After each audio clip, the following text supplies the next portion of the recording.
तो दोस्तों आज हम करने वाले हैं अपना पूरी उत्तराखंड को कंप्लीट। दोस्तों मैं एक ऐसी सीरीज लेकर आ रहा हूं जिसमें आप अपनी पूरी उत्तराखंड की जीके को कंप्लीट कर दोगे। और ये भी मेरी गारंटी के साथ साथ होगा कि आपको जितना मैं कराऊंगा, जितना मतलब कि सारा उत्तराखंड की जीके में आपको कराऊंगा। एक भी अगर पॉइंट कहीं छूट गया तो उसमें आप मेरे को अनसब्सक्राइब करो, गाली दो, वो आपकी मर्जी है। मेरा काम है आपको सब कुछ बताना, सब कुछ समझाना। इसमें भी मैं आपको एक और गारंटी दे रहा हूं कि अगर आपने मेरे से एक बार उत्तराखंड जीके पढ़ दी और अगर आपको फिर नहीं समझ आया या फिर आपको एक भी, मैं क्या बोल रहा हूँ, एक भी पॉइंट अगर आपको नहीं समझ में आया, एक भी पॉइंट नहीं समझ में आया, तो भाई सीधा मेरे को पर्सनल मैसेज करना, मैं अपना नंबर दे दूंगा। और मैं देखना चाहता हूँ कि कैसे, मतलब मैं आपको गारंटी दे सकता हूँ, गारंटी। तो दोस्तों आप कभी टाइम बर्बाद ना करके हम इस सीरीज़ को शुरू करते हैं। दोस्तों मेरी गारंटी है हर एक टॉपिक कंप्लीट कराऊंगा, सीक्वेंस वाइज चलूंगा। सबसे पहले मैं ये जो हमने पी वाई क्यू देखे हैं उसके तहत अगर हम देखें तो हमने सबसे पहले हम क्या करेंगे, बड़े से छोटे की तरफ, यानी कि जो जो ऐसे टॉपिक है ना जो जो बच्चों को क्या करते हैं, जो जो बच्चों को डराते हैं, जो जो बच्चों के वहाँ क्या करते हैं, नंबर काटते हैं। दोस्तों पहले उसमें हमको कमान बांधनी है। तो पहले मैं आपके सामने बहुत सारे ऐसे टॉपिक्स कवर करूँगा आपके लिए जो कि आपके बहुत वीक होंगे, मतलब मैं सबकी बात नहीं कर रहा हूँ, पर बहुत सारे बच्चे होंगे जिनकी वो टॉपिक कमज़ोर है। तो दोस्तों अगर हम आज का टॉपिक की बात करें तो आज का हमारा टॉपिक है उत्तराखंड में पंचायती राज। क्या बोला मैंने? उत्तराखंड में पंचायती राज। दोस्तों महत्वपूर्ण, बहुत ही ज़्यादा महत्वपूर्ण पेपर की दृष्टि से आप बस मेरे को सुनते रहिए। और अगर आपको लग रहा है कि हाँ भाई काम की चीज़ है, मैं बोल रहा हूँ कुछ भी नहीं छूटेगा, अगर आपको लग रहा है कि हाँ भाई काम की चीज़ है, तो दोस्तों आपको इसके नोट्स भी बनाने पड़ेंगे अपने के लिए, ना कि औरों के लिए। आपको अपना सिलेक्शन चाहिए। दोस्तों अगर मैं शुरू करूं तो उत्तराखंड में पंचायती राज व्यवस्था। दोस्तों अगर मैं सबसे पहले बोलूं और इस बात को, इस टॉपिक को मैं ले जाऊं कहाँ, केंद्र में। और केंद्र में भी मैं कहाँ ले जाऊं, सबसे पहले कहाँ, अंग्रेजों में। अंग्रेजों ने हमारे भारत में राज करा है, तो सबसे पहले हम ले जाएंगे कहाँ, अंग्रेजों में। दोस्तों अंग्रेजों की मैं बात करूं तो पंचायती राज, क्या बोला मैंने, हम पंचायती राज पढ़ रहे हैं। आप बस सुनते रहिए। मैंने कहा कि भारत में पंचायती राज का जो प्रयास करा है ना, कोशिश करी है, वो एक अंग्रेज था और उस अंग्रेज का नाम क्या आता है, लॉर्ड मेयो। आप लोगों ने लॉर्ड मेयो का नाम सुना होगा, किसमें सुना होगा। हम क्या करेंगे, एडिशनल चीज़ें भी जोड़ते रहेंगे हर एक चीज़ों के साथ।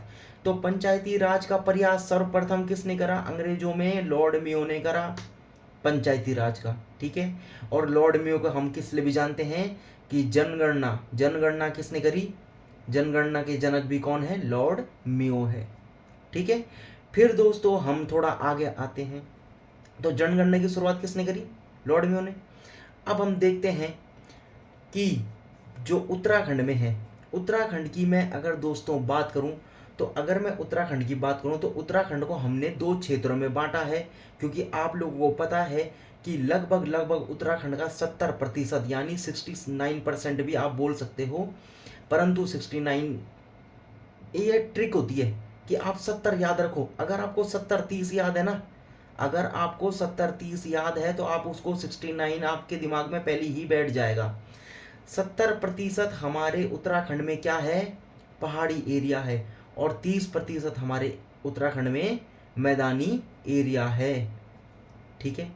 ये है हमारा पहाड़ी एरिया और ये है हमारा क्या, मैदानी एरिया। 70-30 में बांट देना, ठीक है। फिर मैंने कहा कि उत्तराखंड में हमारा पंचायती राज तो बहुत इंपॉर्टेंट है, क्योंकि 70% तो क्या है, मैदानी है, ठीक है। अब अगर मैं बात करूं दोस्तों कि हमने उत्तराखंड के क्षेत्र को दो भागों में बांटा है।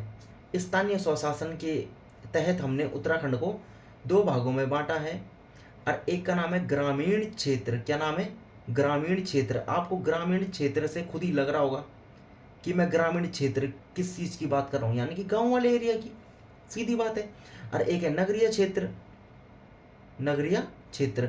और नगरीय क्षेत्र में भी आपको पता चल रहा है कि मैं किस चीज़ की बात कर रहा हूँ, यानी कि मैदानी क्षेत्र, नगर वाले क्षेत्र। ठीक है, अब हमने बोला कि ग्रामीण क्षेत्र को भी हमने क्या करा, 3 भागों में विभाजित कर दिया, और नगरीय क्षेत्र को भी हमने 3 भाग में विभाजित कर दिया। ग्रामीण क्षेत्र की बात करूं तो सबसे पहले आते हैं जिला पंचायत। क्या आते हैं? जिला पंचायत। और दूसरे में क्या आते हैं? क्षेत्र पंचायत। क्या आते हैं? क्षेत्र पंचायत। और तीसरे में क्या आते हैं हमारे? ग्राम पंचायत। इन तीनों को आपको याद रखना है। मेरे साथ एक बार फिर बोलो, जिला पंचायत, क्षेत्र पंचायत और ग्राम पंचायत। अब आंखें बंद करके फिर बोलो, अब शुरू से करो।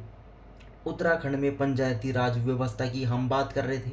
मैंने कहा कि लॉर्ड मियो का नाम आता है, और ये नाम इसलिए आता है क्योंकि सर्वप्रथम भारत में प्रयास करा था पंचायती राज के लिए। किसने? लॉर्ड मियो ने। फिर मैंने बोला कि लॉर्ड मियो में हमने एक और चीज़ याद करी थी कि इन्होंने सर्वप्रथम हमारे भारत में क्या कराई थी? जनगणना कराई थी। और मैंने बोला कि उत्तराखंड को क्या है, उत्तराखंड में क्या है, 70% क्या है? पहाड़ी एरिया है, और 30% हमारे उत्तराखंड में मैदानी एरिया है। इतना हमने ध्यान दिया था। फिर मैंने बोला कि उत्तराखंड को स्थानीय स्वशासन में हमने 2 भागों में बांटा है, जिसका नाम है ग्रामीण क्षेत्र और दूसरा है नगरीय क्षेत्र। मैंने बोला ग्रामीण क्षेत्र में हमने ग्रामीण क्षेत्र में 3 भागों में बांटा है, और नगरीय में भी हमने 3 भागों में बांटा है, जिसमें कि हमने ग्रामीण क्षेत्र के 3 भाग देख चुके हैं। एक है जिला पंचायत, क्षेत्र पंचायत, ग्राम पंचायत। इतना आप सभी लोगों को मेरे हिसाब से क्लियर हो चुका होगा। अब हम आते हैं नगरीय क्षेत्र में, जिसमें हमने पहले पढ़ना है नगर निगम। आप लोगों को पता है नगर निगम, नगर निगम। फिर हम बोलेंगे क्या? फिर हम बोलेंगे नगर पालिका। क्या बोलेंगे? नगर पालिका, नगर पालिका। और फिर हम बोलेंगे नगर पंचायत, नगर पंचायत। अब दोस्तों अगर मैं आप लोगों को बोलूं, एक्स्ट्रा पॉइंट बता रहा हूं कि हमारे उत्तराखंड में कितने नगर निगम है, तो आप क्या बोलोगे? 11 नगर निगम है। कितने नगर निगम है? 11 नगर निगम है। और अगर मैं बोलूं नगर पालिका कितनी है, तो आप बोलोगे 43 नगर पालिका है। कितनी है? 43। और इसमें ही 3 और जोड़ देना, किसमें? 43 में ही 3 और जोड़ दोगे तो नगर पंचायत हो जाएगी 46। तो हमारे उत्तराखंड में कितनी नगर पंचायत है? 46। तो आपको क्या याद रखना है? नगर निगम 11, नगर पालिका 43, नगर पंचायत 46। इस बात को हमको ध्यान रखना है। अब दोस्तों हमने तो इतना पढ़ दिया किसके बारे में? पंचायती राज के बारे में। अब हम दोस्तों थोड़ा आगे बढ़ते हैं और थोड़ा सा हम जाते हैं अपने पूरे भारत में। दोस्तों भारत की मैं बात करूं तो मैंने कहा कि सर्वप्रथम कभी ना कभी तो हमारे पंचायती राज व्यवस्था लागू हुई होगी ना, तो हम उसके बारे में पढ़ रहे। दोस्तों मैंने ये बोला कि हमारे भारत में पंचायती राज प्रारंभ हुआ, शुरू हुआ। एक डेट आती है दोस्तों, क्या? 1959। और दोस्तों इस 1959 में दोस्तों हमारा एक राज्य है, और उस राज्य का नाम है क्या? राजस्थान। और इस राजस्थान के अंदर भी एक जिला आता है जिसका नाम है नागौर जिला। क्या बोला मैंने? राजस्थान एक राज्य है, उसमें आता है नागौर जिला। और 1959 में सर्वप्रथम क्या हुआ है? वहां पंचायती राज व्यवस्था लागू हुई है। इसको मेन इंपॉर्टेंट कर देना, ये सेंटर के जीके के हिसाब से बहुत ही ज़्यादा इम्पोर्टेंट है। ठीक है, फिर दोस्तों मैंने बोला कि क्या ये पंचायती राज क्या हमारा संवैधानिक है? तो आप क्या बोलोगे? जी हाँ, ये संवैधानिक है। संवैधानिक मतलब होता क्या है, पहले हम ये क्लियर करेंगे। दोस्तों संवैधानिक मतलब ये होता है कि जैसे कि हम आर्टिकल्स पढ़ते ना, किसी भी चीज के बारे में अगर संविधान में लिख गया तो उसको बोलते हैं संवैधानिक। क्या पंचायती राज के बारे में संविधान में लिखा है? तो आप लोगों का आंसर रहेगा बिल्कुल हाँ, लिखा है। और बोलेंगे कि कहाँ लिखा है, तो आप सीधा बोल देना कि पार्ट यानी कि भाग 9 में लिखा है। अब मैं बोलूंगा नहीं नहीं नहीं, मेरे को तो आर्टिकल बताओ, तो आपने सीधा आर्टिकल बोल देना है 243 का क्लॉज ए से लेकर यानी ABCDEFGHIJKLMNO तो 243 ओ तक हमारे पंचायती राज के बारे में व्यवस्था दी गई है संविधान में, और ये एक संवैधानिक निकाय है। इतना आपको ध्यान रखना है। भाग 9, ठीक है। अब ये आखिरी में फिर से रिवाइज करेंगे, क्योंकि रिवाइज ही भाई सफलता की कुंजी है, इस बात को आप ध्यान रखना। अब भाई हमने इस संविधान को, इस पंचायती राज को कभी ना कभी तो अपने उसमें संवैधानिक दर्जा दिया होगा। पहले तो ये संवैधानिक दर्जा नहीं था। कब? 1959 में, जब क्या हुआ था, राजस्थान के नागौर जिले ने ये अपने आप में क्या करा था, अपने आप में इसको पंचायती राज व्यवस्था लागू करी थी। पर मैं क्या बोल रहा हूँ, मैं कह रहा हूँ कभी ना कभी तो इसको इसके बाद संवैधानिक दर्जा मिलेगा ना, तभी तो ये इस आर्टिकल्स में आएगा, इस पार्ट में आएगा। आप बोलोगे बिल्कुल हाँ। तो भाई एक संविधान संशोधन होता है और एक ईयर आता है। तो पहले आप बोलोगे 43वां संविधान संशोधन, 43वां क्या संविधान संशोधन, और इसका ईयर आ जाता है क्या 1992। 43वां संविधान संशोधन 1992 के तहत हमको इस पंचायती राज व्यवस्था में हमने क्या कर दिया, इसको संवैधानिक दर्जा दे दिया गया। संवैधानिक दर्जा हमने इसको दे दिया गया, और इसको हमने जोड़ दिया क्या, 11वीं अनुसूची में, 11वीं अनुसूची में। अब आप कंफ्यूजन मत हो, मैं आपको एक बारी ढंग से सब समझा रहा हूँ। ये हमने कर चुका है, ये अलग है। पंचायती राज की बात चल रही है, मैं थोड़ा केंद्र में चली गया, क्योंकि हमको पहले क्या करना है, अपना बेस मजबूत करना है।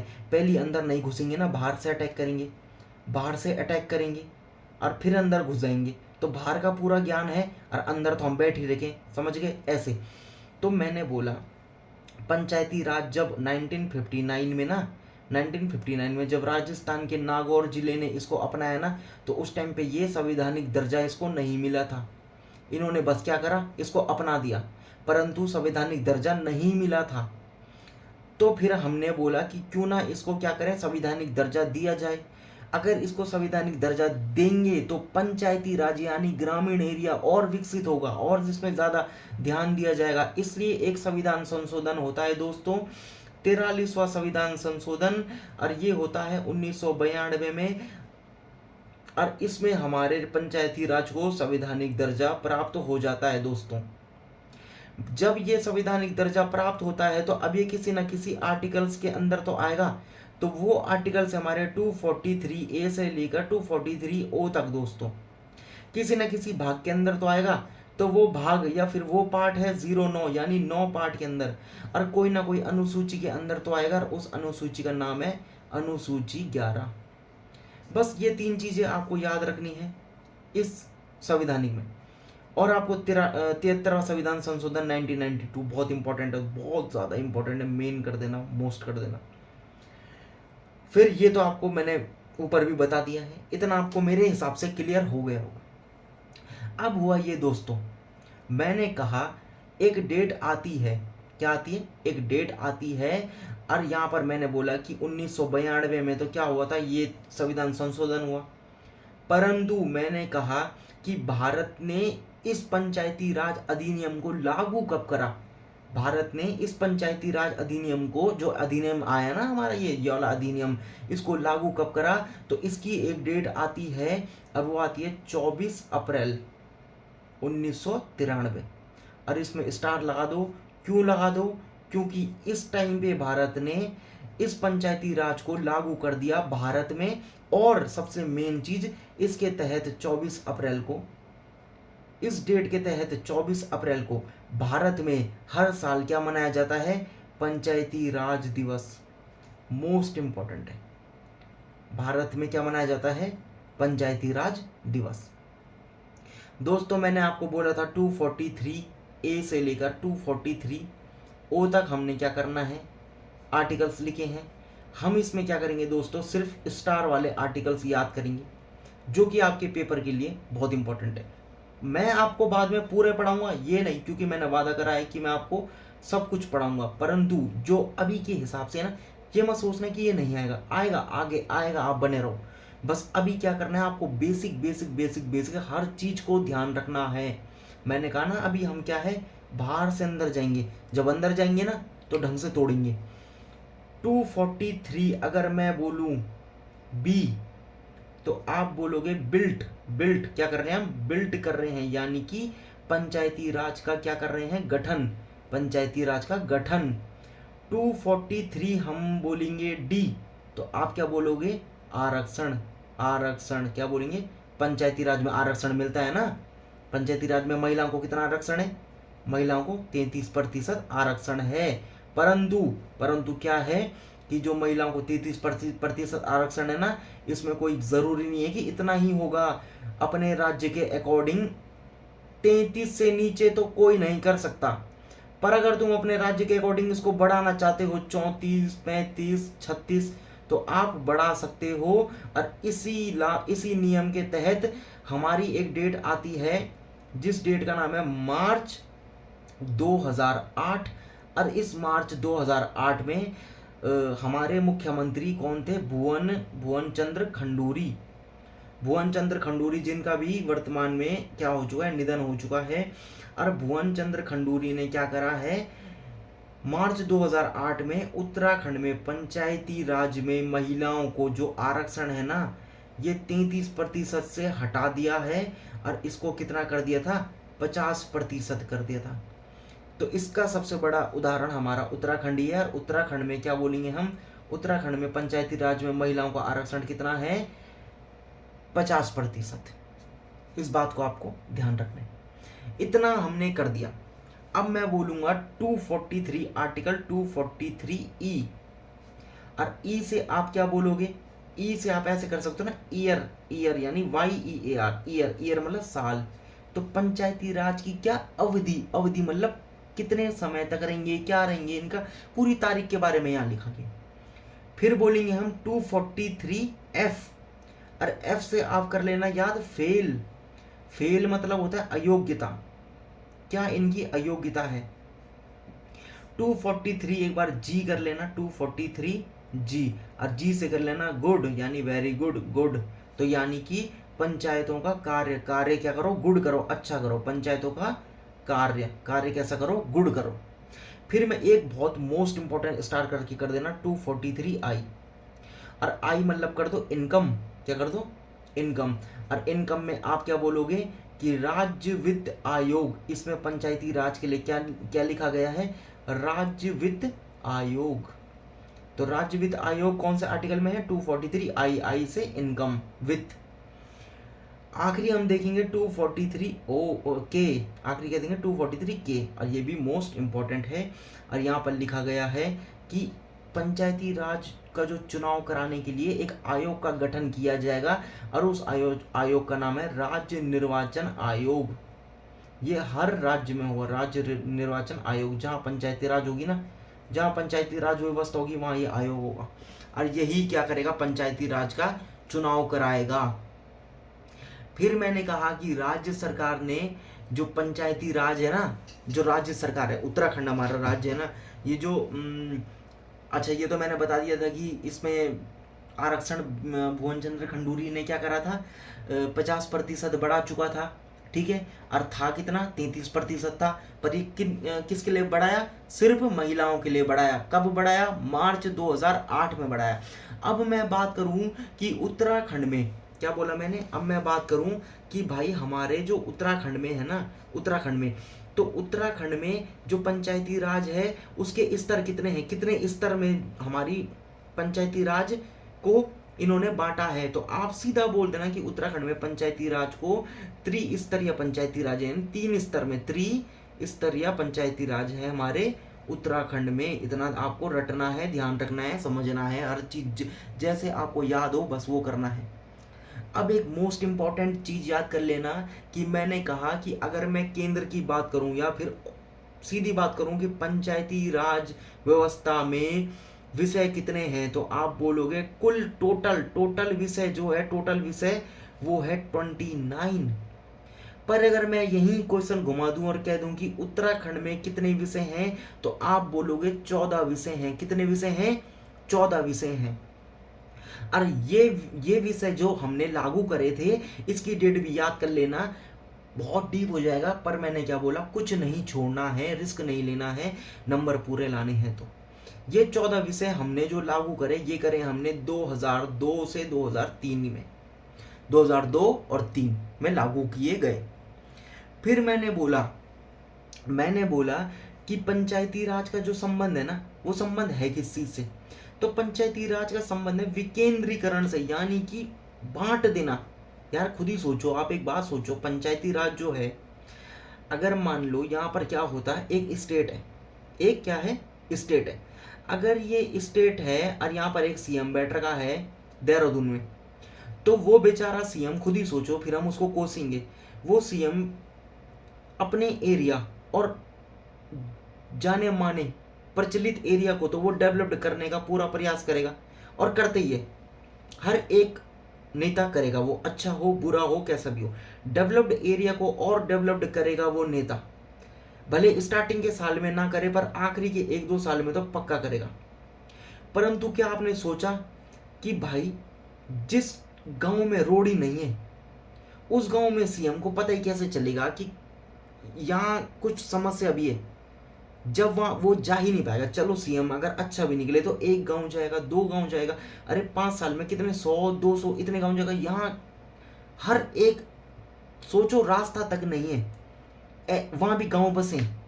तो इसलिए बोला गया है कि अगर यहाँ क्या होगा कि छोटे से गांव में अगर एक मुखिया होगा, एक प्रधान होगा, तो कम से कम वो अपने गांव के उन 20-25-100-200 लोगों का ध्यान तो रख पाएगा।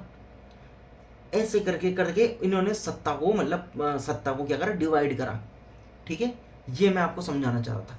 अब जब पंचायती राज के चुनाव होंगे, क्या बोला मैंने, पंचायती राज के जब चुनाव होंगे, और जब चुनाव होंगे तो इसमें क्या मान ले, एक नाम है, आपका नाम मान लो, आपका नाम मैं बोल रहा हूं, ये मैंने बोल दिया आपका नाम मोदी, मान लो मोदी जी, एक का नाम है मोदी जी, और एक और इंसान आ गया, और यहां पर आ गया कौन, राहुल गांधी। अब मान लो कि ये दोनों क्या कर रहे हैं, इलेक्शन लड़ रहे हैं, और यहां पर एक और इंसान आ गया, और इस इंसान का नाम है आप, यानी कि आपका नाम कुछ भी मैं बोल रहा हूं, कुछ भी, जैसे मान लो किट्टू। तो मैंने कहा 3 इंसान हैं, और 3 इंसान एक गांव से पंचायती राज का इलेक्शन लड़ रहे हैं, और एक का नाम है मोदी जी भी उड़ गए, और राहुल गांधी भी उड़ गया, और एक निर्दलीय उड़ गया, किट्टू भाई। अब किट्टू उड़ गया पंचायती राज के लिए। मोदी जी की उम्र मान लो 70 साल है, राहुल गांधी की उम्र मान लो 50 साल है, और किट्टू भाई साहब की उम्र हमारी कितनी है, जोश में उड़ गया, और किट्टू भाई साहब की उम्र है 19 साल मान लो। अब हुआ ये कि किट्टू भाई के साइड क्या है, बहुत सारे लोग हैं, अगर किट्टू भाई उड़ गए तो किट्टू भाई कंफर्म जीतेगा। क्यों? किट्टू भाई लोकल का है, तो किट्टू भाई की जीत तो निश्चित है। पर दिक्कत ये हो गई कि किट्टू भाई की तो उम्र ही 19 साल है। और मैं यही समझाना चाह रहा हूं कि इस चुनाव में सिर्फ मोदी जी और राहुल जी ही क्या कर पाएंगे, इलेक्शन को लड़ पाएंगे। भले जीतना तो मोदी जी नहीं है, परंतु लड़ क्या कर पाएंगे, मोदी जी और राहुल जी ही लड़ पाएंगे। और किट्टू भाई जीता जीता हमारा हार जाएगा, क्योंकि उम्र 19 साल है। और पंचायती राज में अगर तुम उम्र की बात करोगे, कम से कम उम्र कितनी चाहिए, 21 साल। अगर इस किट्टू भाई की मैं यही उम्र 21 साल बता देता, तो आज ये किट्टू भाई क्या करता, आज ये किट्टू भाई अपना इलेक्शन लड़ता, और क्या पता मोदी जी को भी ये हरा ना पाता, क्योंकि मोदी जी को हराना नामुमकिन है अभी के टाइम पे।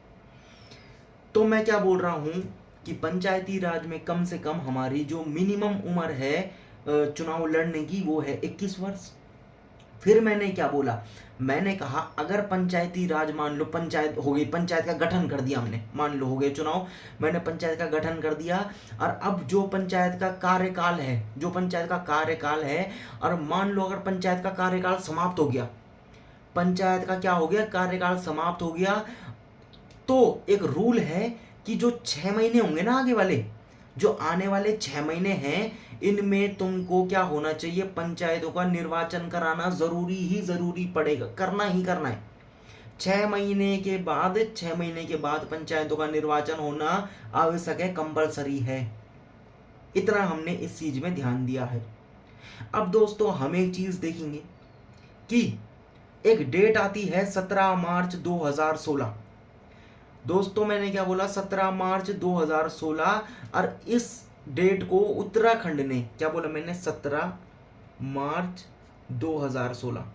और दोस्तों इस डेट में ना, इस डेट में हमारे उत्तराखंड में क्या हुआ, पंचायती राज का विधेयक पास हुआ। क्या हुआ, पंचायती राज का विधेयक पास हुआ। विधेयक मतलब पता है ना, विधेयक मतलब होता है बिल। और बिल जैसे कि केंद्र में संसद पास करती है ना, ऐसी उत्तराखंड में विधानसभा बिल को पास करती है, विधानसभा। और आप बोलोगे विधान परिषद क्यों नहीं करती, क्योंकि उत्तराखंड में विधान परिषद नहीं है, विधानसभा है। और विधानसभा में कितने एमएलए है, कितने विधायक है, सॉरी कितने विधायक, एमएलए वही होता है। विधानसभा में कितने विधायक है, कितने हैं, 70 है, 70 है।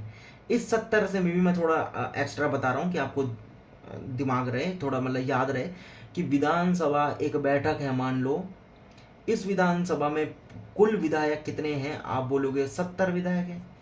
इस 70 में भी मैंने कहा चलो थोड़ा बांटते हैं। मैंने कहा 70 को बांट दो 13 + 2 में, बाकी बचे बच्चे टोटल हो गए 15।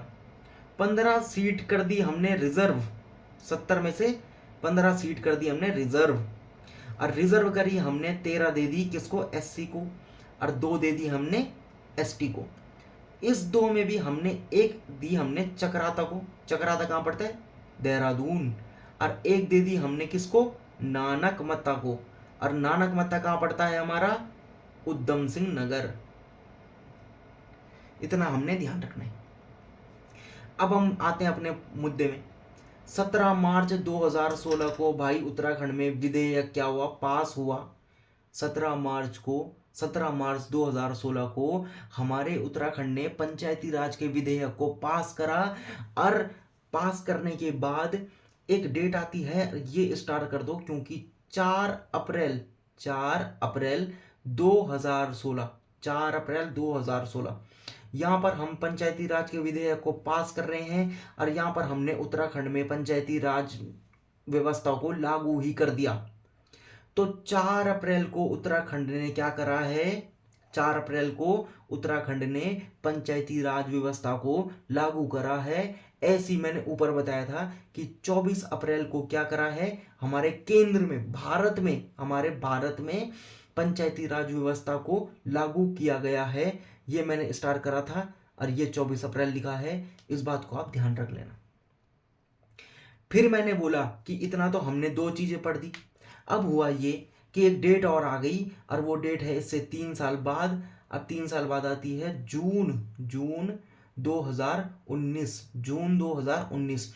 और इस जून 2019 को हमने इसी पंचायती राज व्यवस्था में क्या करा, थोड़ा बदलाव करा। और बदलाव को बोलते हैं क्या, बदलाव को बोलते हैं संविधान, बदलाव को बोलते हैं संशोधन। संशोधन मतलब कुछ और नई चीज जोड़ना और कुछ बेकार चीजों को हटाना।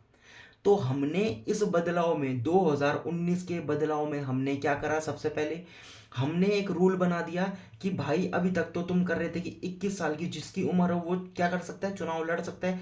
परंतु अब क्या हो गया कि जिस इंसान की संतान, अगर संतान है तो क्या होगा, अगर उसकी 2 से ज्यादा, क्या बोला मैंने, अगर उस इंसान की 2 से ज्यादा संतान हो, उस इंसान की अगर 2 से ज्यादा संतान हो तो वो चुनाव नहीं लड़ सकता। मैक्सिमम 2 संतान होनी चाहिए और उससे कम कितनी भी चलेगी, ठीक है, इतना आपको ध्यान रखना है। फिर मैंने बोला कि पंचायती राज का चुनाव अगर तुमको लड़ना है तो तुमको भाई स्कूल भी पढ़ना जरूरी है, थोड़ा तो दिमाग चलाओगे तो तुमको 10th पास करना अनिवार्य है। अगर तुमने 9th पढ़ा है तो तुम नहीं चुनाव लड़ सकते, 10th करना जरूरी है। इसमें एक आ जाता है आरक्षण, जो कि मिलता है महिला को और SC ST को। इसमें कहते हैं कि ये क्या है, 10th तक तो पढ़ना जरूरी है, परंतु अगर कोई महिला है और SC है और ST है तो भाई तुम 10th भी नहीं 8th पढ़कर तो आ ही जाना। तो महिला SC ST के लिए 8th कर दिया और नॉर्मल के लिए 10 कर दिया। इस बात को आपको ध्यान रखना है। तो हमने आज पंचायती राज व्यवस्था का तकरीबन आधे से ज़्यादा हमने टॉपिक को कंप्लीट कर चुका है। अगली वीडियो में हम क्या करेंगे, इसके आगे बढ़ेंगे और लास्ट में क्या करेंगे, इन सब का एक क्विक रिवीजन करेंगे। आपको रिवीजन करने की ज़रूरत भी नहीं पड़ेगी, मैं आपके साथ हूँ, मैं आपका रिवीजन अच्छे से करा दूंगा। धन्यवाद, मिलते हैं अगली वीडियो में।